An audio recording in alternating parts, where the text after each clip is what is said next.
school did you attend? I attended Prospect, Kirk, and Shaw. Prospect, Kirk, and Shaw. Mm-hmm. Tell me a little bit about that. What do Well, you? let's start with Prospect. Um, well, let's go back to the family. I'm sorry for jumping around That's because I fine. want to just kind of get the background. But Okay. your parents, are they from Cleveland? Actually, my father was born in Georgia, and my mother was born in Chicago. Really? What Mm-hmm. part of Georgia? Athens, I believe. Uh-huh. And what brought them to Cleveland? Well, if my father was alive, he'd be 92. So, black folk migrated to the north, and his parents he brought him as a child, and my mother's parents, actually, my mother grandparents brought her here, and she was raised by her grandparents. Her mom was a very young mother, so she came with her grandparents, and I don't know what brought my dad's family here. Yeah, that's something. And did your father work? Where did he work? East Cleveland. East He retired from East Cleveland. Did he? His uncles before him worked in East Cleveland. And where was that? They were they worked as in the service department. They were garbage men. Oh, they worked in in the city. City of East Cleveland. Fantastic. And my uncles worked here first, and then I think we've been in East Cleveland since the 50s, maybe 40s or 50s. And my dad started working here, and he retired here. So he was a long time. He had a long history here in East Cleveland. I was just thinking this morning as they were collecting the trash by the apartment I live. I don't think we tell the garbage men enough that we appreciate so much what they do. That is such a responsibility and such appreciation. Maybe we don't express it enough, but how did he feel about that? Well, when he came up, it was a real suburb. I mean, when he started, East Cleveland was a very wealthy city, and so they took care of the garbage or the what do we call those? Service department, and he had very fond memories. He would bring home all these trinkets, these things that the wealthy people would discard, and he'd bring it home, and these were my mother's treasures and his treasures. And as the city began to transition, he always had people who were very appreciative of what he did, what he provided for the city, the service he provided, because in those days, they took great care in taking care of the residents. I don't know now, but in those days, like I said, it was one of the wealthiest suburbs. So, in doing so, they took very good care of him. He'd come home with all kind of stories about people he knew, and it would take them sometimes all day because people would want to bless them, and during the holidays, they would get all kinds of gifts and things. So he had it was a good experience, I believe, for them. And then after he got a little older, of course, he moved up and he became the service manager or assistant manager or something. And so then he was responsible for the department. But he spent his over 30 years in the city serving it. And so he had good stories then. That was a good experience for him. Well, he had some good stories and he had some bad ones, So, but because working as an African American in those times, was it challenging for him? Oh yeah. It's always challenging for black males anytime in any generation, So, but he had an opportunity to purchase a home here, raise his kids, and at that time, what was a good suburb. There was a lot of racism during that time, because the police department was all white, and then when we began to move in, that whole. But East Cleveland was known at that time for the toughest police department in town. You always rode around East Cleveland. That was the story. So everybody said, you know, you get to East Cleveland and you either go down to Arlington, you cut across, and then you came back up to Euclid. So I think we've heard that story before too. yeah. So, did your mom work? Yes, both of my parents worked. And where was she employed? My mother was employed for the Cleveland Board of Education. She was a secretary at an elementary school. And so I came from a two-parent home, and both of them worked. Did you have siblings? Yes, and I was the youngest of 5. My goodness. Yeah. How was that?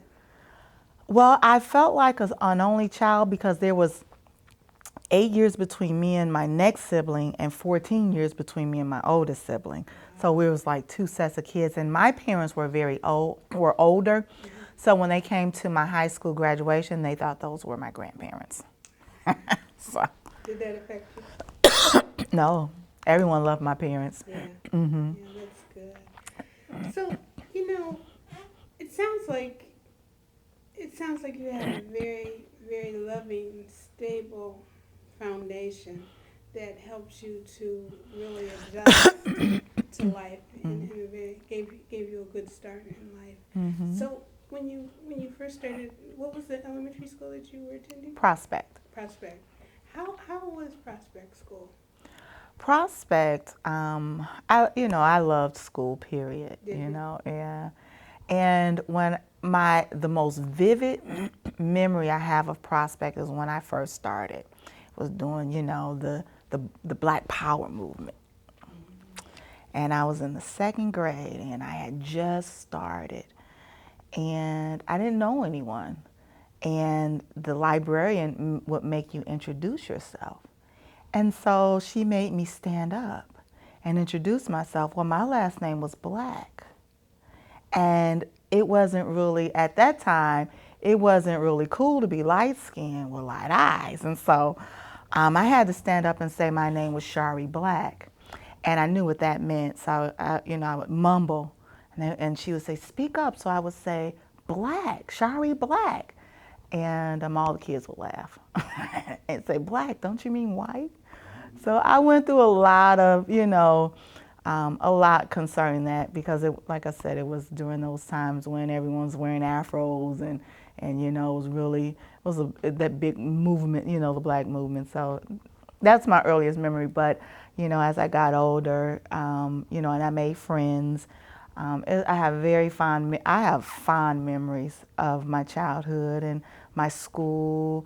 I had some really good teachers, and I remember having one particular teacher who was she really wanted to provide more than just an education for the students, and she loved the young girls. So she would let us stay after school. We'd make doll dresses. We would have, she started a Girl Scout troop. So there was always a lot of activities for me as a young person to get involved in. And I was always a very proactive community person, even at 7 or 8. And I took the initiative a lot of times to join all these different groups, That's good. Yeah. Were they integrated groups at that time? No, the city in the 70s, it went through a quick transition, that white flight. We were probably, when I moved in the 70s, 1972, or the winter of 71, December of 71, within 2 or 3 years, my whole street went from maybe, it was 30 or 40% Black when we moved in to within 2 years, almost like 70% Black. And the only ones that were left were the older people who didn't have kids in schools. So that transition went really, really quickly. Mm. So, one of the questions is, what are your fondest memories about East Cleveland? The East Cleveland Park, Forest Hills, is my absolute fondest memory. I am probably, I would say, a non-traditional kind of girl. And so others might call it a tomboy. And so the park was the place that I loved because I could go climb trees. I could be close to nature. You know, we had the pond up there. My friends and I, we would go and we would spend, you know, our parents would let us go on Saturdays and Sundays, and that's where we were from the time we got up from 9 o'clock in the morning to until we had to be home at dark or whatever time we had to be home by 5 or whatever. And so the Forest Hills Park provided us was like a sanctuary for me, and that's why I love the outdoors now. That's wonderful. Where did you live growing up in East Cleveland? What I lived street? on Chapman. Chapman? Is that close to the parks? Did you have a long distance? No, actually, Chapman is 2 streets from Lee Road, which was, you know, you cut through McGregor, you go up through McGregor, because that for us, that was all the low trees that you could climb quickly. And then you work your way through the little paths. And for us, it felt like a forest. It felt like a huge forest. It was, if I go now, it probably feels like a quick walk in the park. But we would ride our bikes up there. I mean, it's just all day long. It was just, kids fun, all of my friends, and so it was just it was a wonderful experience for us. It was a different world then. It was a very different world. Yeah. It was the world I created for myself. Sure. Sure. What in high school, as you continued to advance in school, did you see changes in the neighborhood? Were the changes starting to happen at that time when it turned to a black community? Was the quality still there? Well, East Cleveland, let me tell you, when parents pretty much remained the same. I think what changed the city was that we went from a place of homeowners when they built a lot of apartments, those Dome apartments and a couple of other low-income housing. We started seeing a shift because it doesn't matter who, whether you're black or white. When you're a homeowner, you take a little more pride in your community. But when you begin to provide low-income housing and individuals who who may have never had that level of responsibility would move in, trying to provide their children with a better lifestyle, who may not have brought the same value system, the parents, like I said, wanting to provide a better lifestyle, but not necessarily preparing children for that better lifestyle. We began to see people who devalued the community, devalued all of the resources, and just kind of brought what I call a ghetto mentality with them. When I hear people talk about Hayden Avenue, and I guess that was one of the main strips in Euclid Avenue. Did you do all your shopping in the community? Oh no! Remember, we had Severance Mall. So we did have a lot of. When I was young, I remember having banks in the school. So I did all my banking in my school. As in elementary school, they taught us how to save our money. So I had my little bank book. At that time, it was Cleveland Trust. So we were able to do that, and we had Pick and Pay, which was up on Strathmore, and then we had A&P, which was down near Wymore. So we had real grocery stores, and at that time, people worked there, and everyone wanted to be. When I grew up, I wanted a job at Pick and Pay or A&P because you could make a living there. So yeah, at that time, when what was the gentleman's name who owned the A&P? He purchased it. Can't remember his name. Roger, Mr. Steve Rogers. He purchased the store, and so you had neighborhood community stores. I knew the people who owned the stores. They took pride in the stores, and when you went there, they knew your parents, and so you really had to behave. You didn't go and you didn't go rob the neighborhood store because you went to school with their kids, and so there were places for you to go because there was a lot of quality in those places because, like I said, people took pride in what they did. Now, so those were the grocery stores and the neighborhood stores, but like I said, we also had department stores. We had Severance, so we were able to catch the bus to Severance and do whatever holiday shopping or whatever. So we had malls, and there was a lot of variety. We had 2, 3 banks in the city.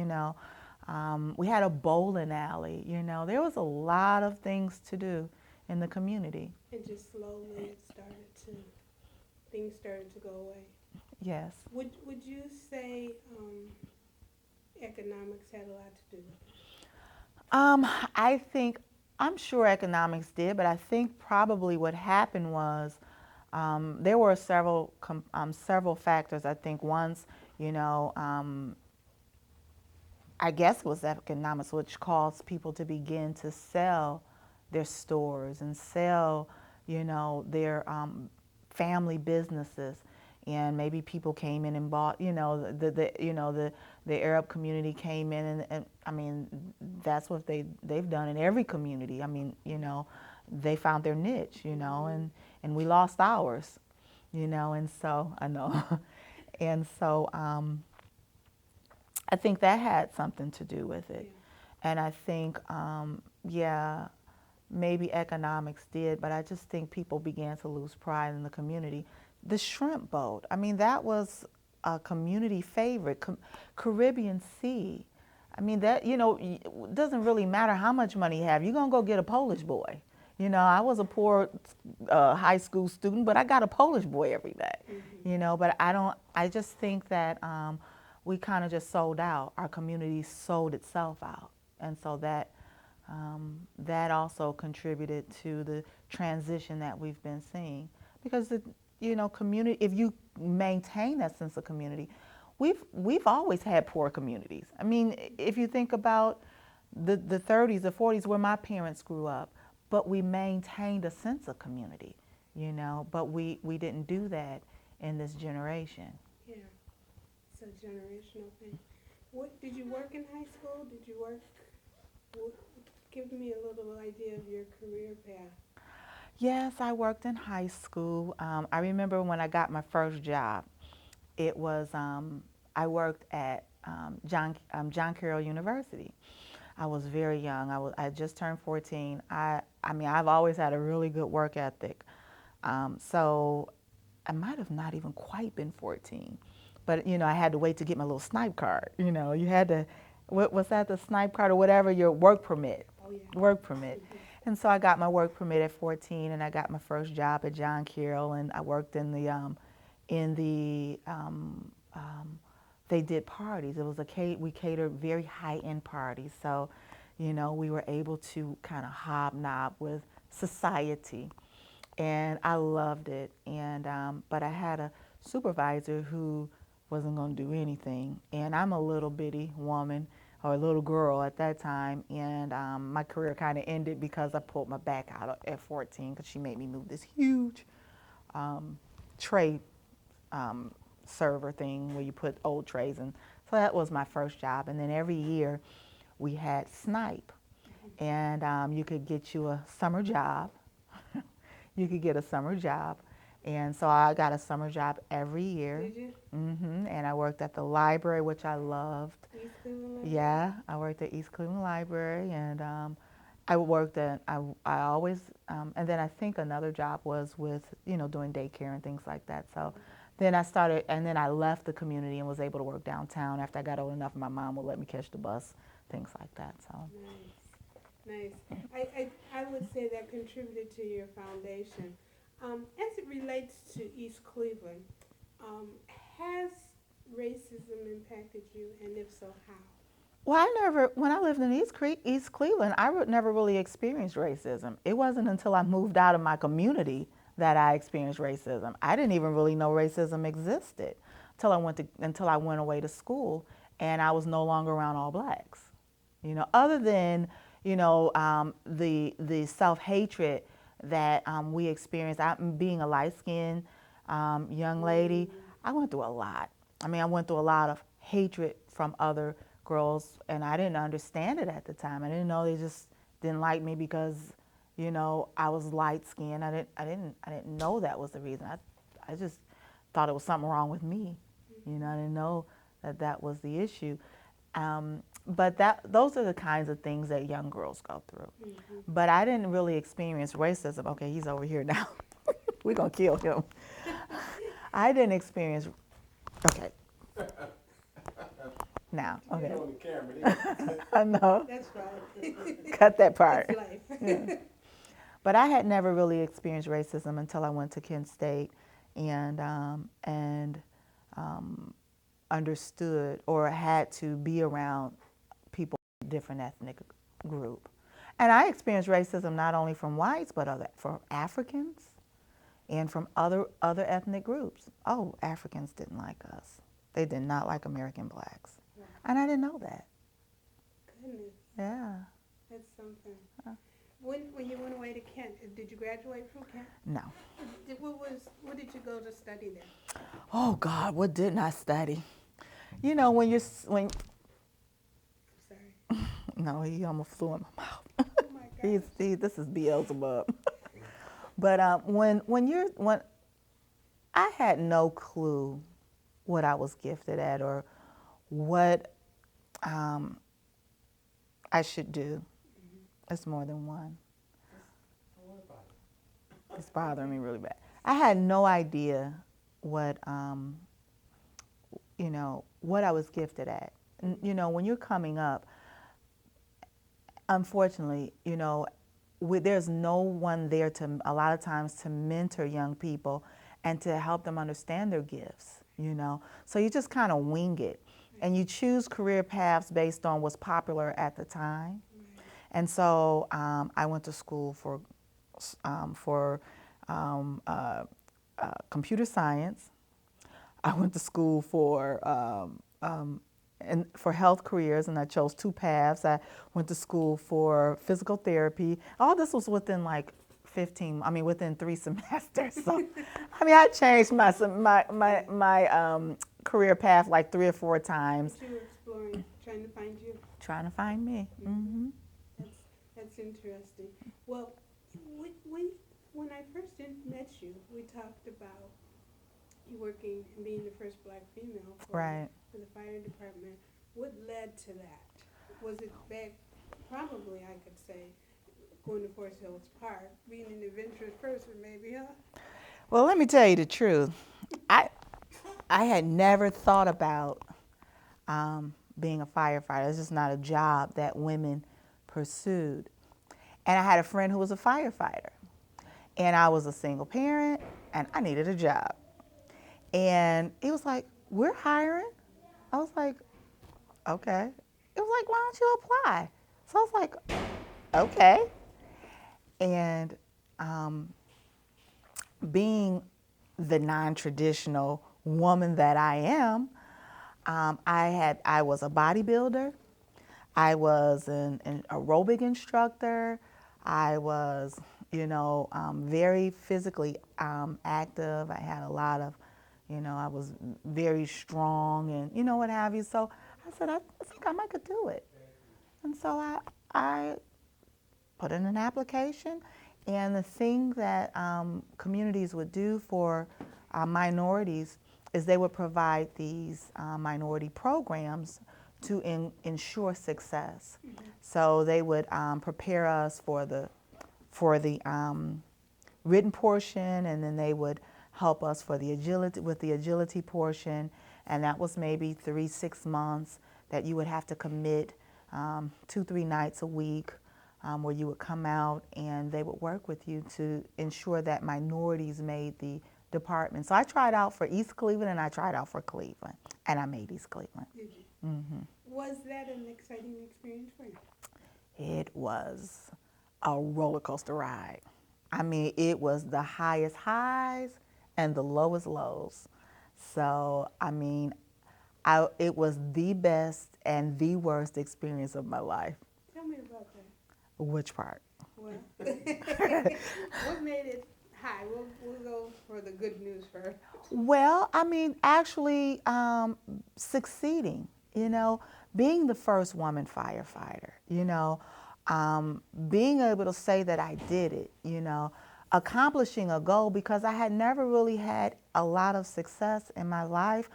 I always knew that I was going to do some significant things, but I didn't always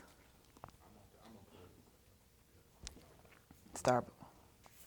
I didn't always. I didn't always have the confidence or the support. Even though I come from, my parents loved me.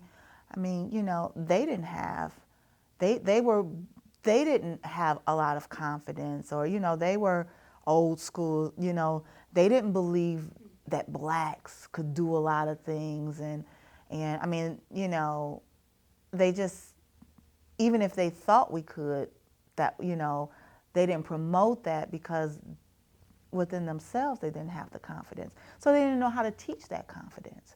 They didn't know how to instill that in me. So even though I was gifted and talented in certain areas, I didn't have anyone really developing that in me and telling me I could do it. I always had to encourage myself a lot of times. And my parents loved me, but they thought they were protecting me. So being able to accomplish that goal, was, and doing it not only for myself, but doing it for my family, doing it for other women. I would ride down the street on the back of the fire truck, and I would have women go, sister. And I'm thinking, if you only knew what I was going through. So, I knew that I was a role model. I didn't know how I was a role model, but I knew women were looking at me as a role model. I set precedents for women to say that, and children, and my community, all my friends, everyone I graduated, everyone was so proud of me, and that was a very high to know that, I did something significant, something nobody else had ever done, First black female. first female, period. Oh my goodness. Yeah. But then it had its low because I was the first female, the only female, and I wasn't always wanted in the department. So anytime you set precedents or anytime you're a trailblazer, it's easy being second because they've already blazed that trail for you. Someone has come in, they've taken the knocks, they've taken the hits, they've prepared the way for you. But when you come in, you're taking the knots, you're taking the hits, and you're the one knocking down the trees and flattening the path and taking all the darts and the hits for those to come behind you. And so you have to be really strong. You have to have a really strong support system. And you have to have a lot of faith. Faith not only in yourself, but for me, it took a lot of faith in God. I did a lot of praying during those days, a lot of soul searching, a lot of, just I had to do a lot of growing because it was difficult. And then not only that, it was extremely physical. It was a lot of challenges. I had to deal with a lot because the years I became a firefighter, they burned East Cleveland to the ground. We had over 300 fires a year. Per capita, we were fighting more fires per capita than some of the largest cities. And when you talk about per capita, per the amount of people in the community, we had 12 people on our department, and we were fighting as many fires as we were one of the busiest engine houses in the country when I started. So I had to be a tough cookie, And so now I have these guys, like here's this little bitty woman, and we have this tough job. And so, what we're going to do with her? Where we're going to put her? Can she carry her weight? Can she carry her load? And so, I made believers out of them. Did you? Yes, I carry my load, That's Fortunately for me that year, there were a lot of African Americans, really fine candidates. A lot of my brothers, they were phenomenal young men coming on, and they were hired, so they were there with me. When I came on, it was a real big transition. A lot of people were were retiring, and then the whole department was shifting, so it was going from an all-white department to a largely minority department because we had a lot of they had a very strong African American or Black union. And so they began advocating for minorities to be promoted and to receive positions in the department. So for me, it was good because I had people who I went to school with who was working there. I had friends there, people who lived in the community. My chief lived on my street. So his daughter and my niece were best friends. So I came into, even though I had a lot of people who didn't think I should be there, and didn't think, at first of all, minorities didn't belong there, and certainly not a woman. And then if it's going to be a woman, don't let it be a minority female. So, but I did have a lot of support, which really helped me through that process. Well, one of the questions that I needed to ask, and I think you kind of addressed it in a way, is how has inequality impacted you personally, and how has it impacted the city? So let's take it maybe just off of you directly, because I know that you've really expressed that you felt it as the first minority and the first woman. Did you feel it anywhere else in the city? In the city, well, it's if you gotta be Black, it's good to be a Black woman. If so in the city, I don't know about in the city, other than in that position, as a as a firefighter. I don't really think I went through a lot of issues outside of in the department. In the community, this was my community. This was my community. I lived here. I grew up here. All my friends were here. I volunteered. I volunteered at the hospital. My father had, 30-something years in the city, and my sister worked in the city. And so, we had a legacy in the city. So I really can't see where I experienced any inequality, especially as a young adult, other than, like I said, when I was a child. But in whether being a woman or being Black, you just don't experience that a lot of times in your own community. Did you see the city experience it when the shift came? Did people treat the city differently? Oh, yes. Oh, yes. Our city, I think we destroyed our own community.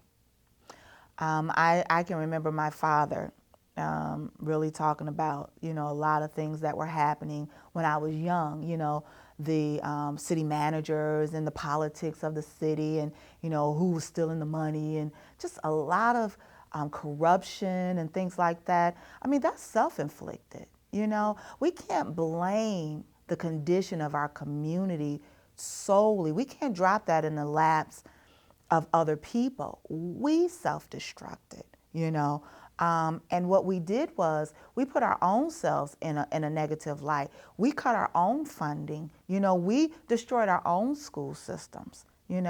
So I just believe that, I hear a lot of times, the white man this and the white man that, but I take, I'm the type that feels that at what point do we take responsibility for ourselves? And don't get me wrong, I understand there's a lot of racism and discrimination, and we've, if we think about slavery and all those things, we've been taught to hate ourselves. But there was times when we had a lot of pride in ourselves and a lot of pride in our communities. When did we lose that? How did we lose that? And how did we give our cities back? Like I said, the city went down when we began to run it, So can you recollect a memory or an instance when the community fought for something? We always fought for stuff. As a community, I can think out, just speaking with Pastor Braxton, as recently as fighting for the library, our community, the fact that the community hasn't just totally disintegrated and been sucked up in Cleveland, that shows that people are always fighting for the community. There's always a remnant that's going to fight, there's someone who's always going to believe, So I think that we've always fought for something. You know, anytime there's an issue, you always have that remnant that's going to fight for what they believe in. They're going to fight for their community. And this is without any ulterior motives, just for the good of the people, you know. Right. Do you think that the surrounding institutions and cities have impacted East Cleveland? And I know that's a little broad, but Well, is- anytime there's we are tell me what part of society does not impact another part of society. the the country, the world as a whole. Are we our brother's keeper? Yes. I mean, there is no institution or there is no island. We're not an island unto ourselves. So everything, anything that happens in this community, that happens in Cleveland, that happens in the county, that happens in this state, that happens in this nation, impacts this community. yeah. You know, and if we when funding is cut, it impacts us for schools, it impacts this community. When foreclosure happens, it in fact impacts the entire nation, it impacts this community. So everything that happens anywhere, is somehow is going to impact this community. It does. Um, Tell me, do you remember recognizing University Circle next door? Did you go to the institutions, or did you know it was there? The Social Justice No, Institute. no, University Circle Um, with the museums and well, you have to Case West Reserve. yeah, you have to remember when I was coming up, we took annual trips to the orchestra. That was a must. I mean, that was an annual trip. We went to the museums.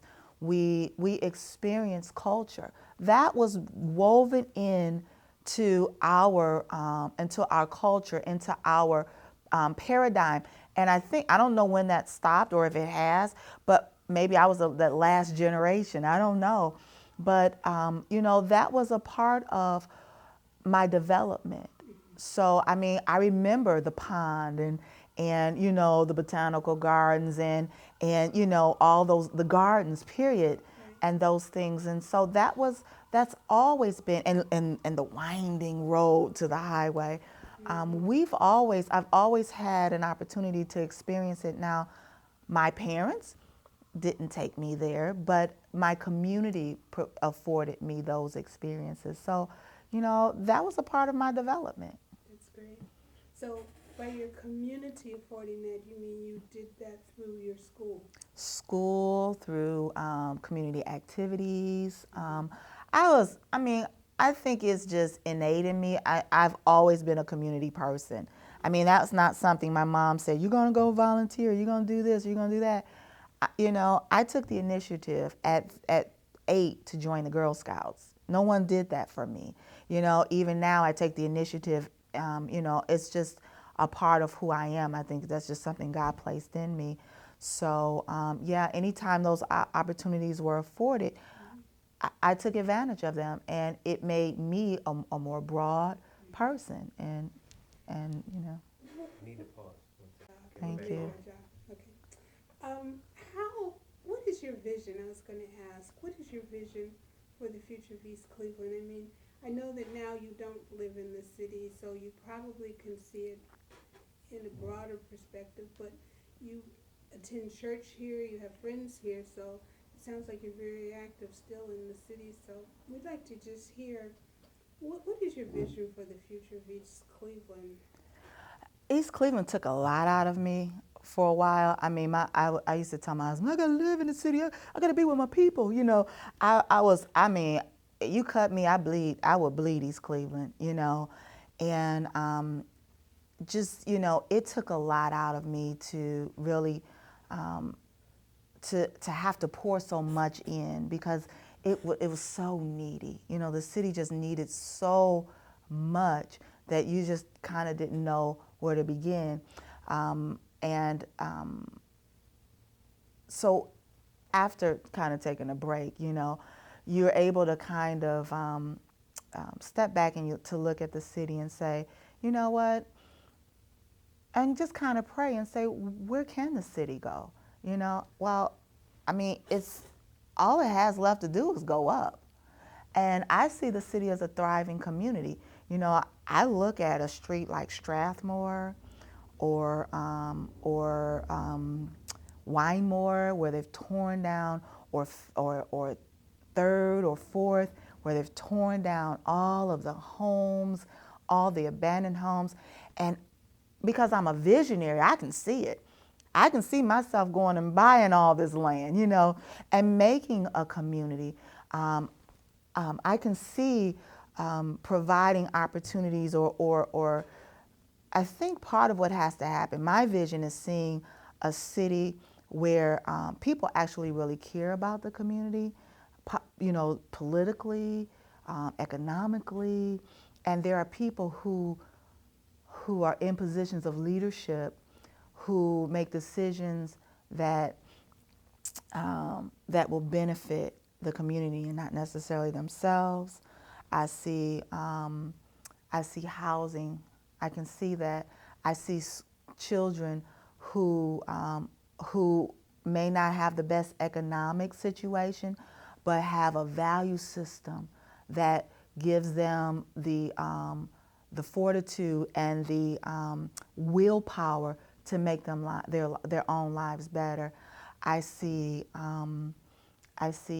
you know, not necessarily a bunch of social programs because you can throw. I've watched the government throw monies into communities, and the communities not take advantage of the money, but groups of people who have, like my church, who has a strong Christian faith, a strong value system, kind of coming into the community and impacting that community, not running in, doing a program and then running out, you know, but staying there and changing one family at a time, you know, a couple kids at a time. And you may not be able to change the whole community, but, you know, significantly impacting segments where that segment can develop and grow, and then they can impact their sphere of influence. So, I mean, it's a lot of work, but. Is there a specific area that needs addressing or that you would like to see addressed first? I think leadership affects attitude.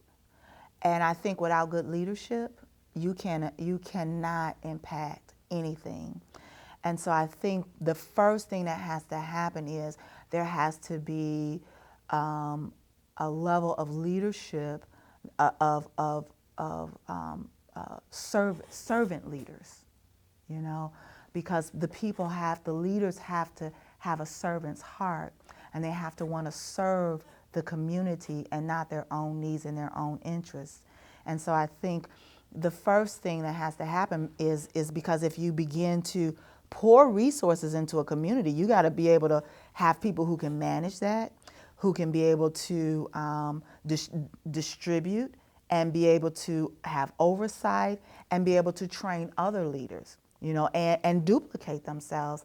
And right now, I think that is our, and it's just not in this city, it's the country, it's the world. You know, without good leadership, we're in trouble.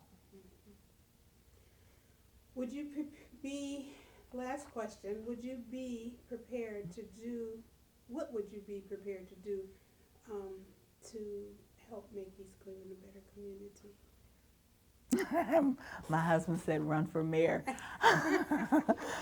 I think, you know, I'm watching my dear president. And I think, you know, a watch group is a lot more effective than an actual office, you know, because once you kind of get into that political office, then you have all these political favors. But I think the first thing that has to happen is you have to be a good example. You have to be committed. You have to have a love for the city, and you have to pray for the city. You know, I think for me, that's where it begins, is prayer for the city. And then I understand my lane. I understand what I've been called to do, you know, in my generation. And the thing that I'm always willing to do is to provide mentorship and leadership in the area that of my gifting and my strength. My husband and I own our own business, so part of what we do is we provide economic opportunities, jobs for people. Now everybody can't come running for a job because we, for lack of a better word, we kind of hard taskmasters because we're hard on ourselves, and so people have to be able to perform. But we have opportunities where we can offer that mentorship. We can offer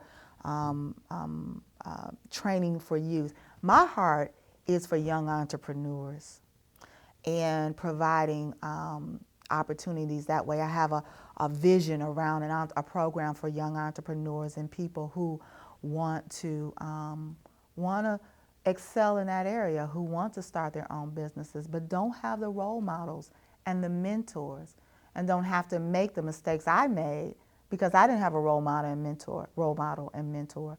So that's something that I would be willing to provide for the city, is that kind of support. Mm-hmm. So I neglected to ask, how long did you stay at the fire department? I think around 10 years. I was coming up around my 10 year, and so I was there quite a while. But it's a very hard job. East Cleveland's a very small city, and there's really no place for old warriors to go. So if for any reason you wanted to transition from fighting fires. In a city like Cleveland, you have fire prevention, you have fire safety. In East Cleveland, you have firefighting. There's one fire prevention role, and that's only for the captain. And then there's maybe one fire prevention, but you still got to fight fires. And being just it's a difficult job. So as you get older, your body says different things. And especially mine, I was a woman. I just admit it. I was a small woman, so it took a toll. Yeah. Mm-hmm. Did you leave there for entrepreneurship? Was that your next stop? No, I actually left there a wounded soldier because not understanding the damages of carcinogens. And so I felt like a 60-year-old woman when I left there because I didn't understand the importance of cleansing my system, and that's why firefighters die so young, because when you take in all the smoke. And see, we were the tough city, so after you got through fighting fires, you didn't overhaul in your mask. You took your mask off because you were tough, but in doing that, you took in a lot of carcinogens, a lot of smoke, which damaged a lot of body organs and things like that. So I had a lot of aches and pains and things like that, so I thought I better quit while I was still ahead of the game. And I went and got a job, and I started working at Catholic Charities doing hunger programs for churches in minority communities. Wow. Mm-hmm. You've lived such a rich life. Just being an outsider, tell me what you feel when you pass by the place where Huron Hospital was. We passed by there today. And my husband said, "What's that? I've never seen that." I said, "That's the old Huron Hospital." I'm not sure how I feel about that, but I don't have to deal with it. I'm not in the community, so I don't know what the impact is. The way it was explained to me is, you got a hospital 2 miles from here, which made sense to me. But then it was explained to me, but you're in a community with people who might not be able to travel the 2 or 3 miles. So I'm not really sure how it impacts the community. I know when I was a firefighter, I was an EMT, and I did a lot of runs to the hospital. A lot of runs. So I can imagine that it impacted the city, probably pretty negatively, with the amount of runs that I can think about that we did, day in and day out to the hospital. This has been a marvelous interview, and Thank I know you. that our time is limited, and I just want to say thank you. And as the mayor and some of maybe the city officials review this, they'll be happy to hear that your entrepreneurial spirit can maybe do some mentorship. And I would think that probably some of that is happening through your church, because I see a cafe opening up here. Right, yeah. Pastor Braxton has a real heart for the community. He's only been here a short time, and God sent my husband and I here. And I think it's because, like I said, for a while, we were really focused on building our business, which we've been able to do, and we have had quite a bit of success. So now, you can't do 2-3 things great. You can do 2-3 things good or average, but when you want to be great at something, you got to, really focus there. And so my husband and I have really worked hard. We've built our business. What is the business? We actually own, we own detail, we do detailing, and we own several detail shops around the community. And so, that's been pretty successful for us. And so now we're in a position that we can kind of,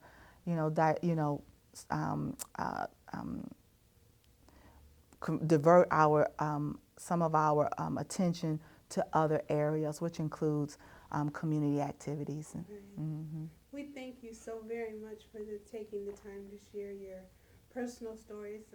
For me, they were inspiring, and Thank you. I'm sure that they will be for others. Thank you so Greatly much. appreciate I it. appreciate you, even considering me for this opportunity. Thank you. That's it.